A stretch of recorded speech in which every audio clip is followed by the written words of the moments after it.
my channel.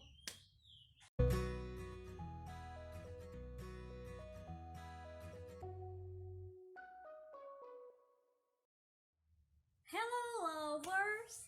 Cie, yang lagi jatuh cinta. Uhuy.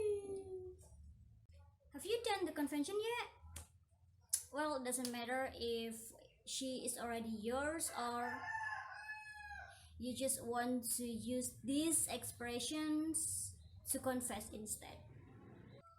Okay, let's get started without any further ado, shall we? Let's begin with the formal language. What I mean with formal language is actually grammatically correct. Bahasa Indonesia yang baik dan benar.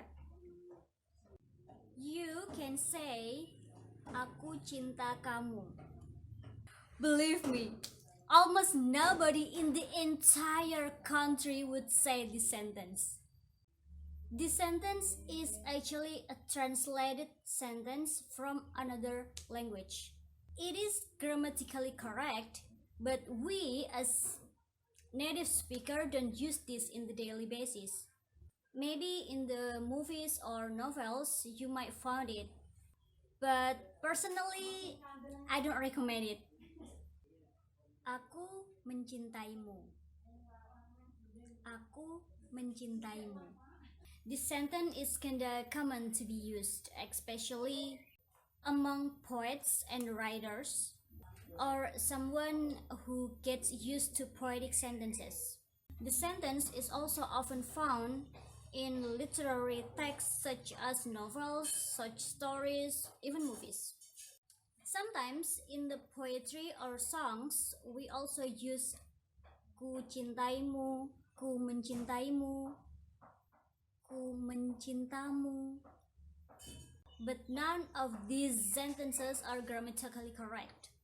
Yet, some poets or songwriters like to playing with words like this. Now, I recommend you to say I love you like a native speaker. Aku sayang kamu. Sometimes in the literary books it would be aku menyayangimu or aku menyayangmu.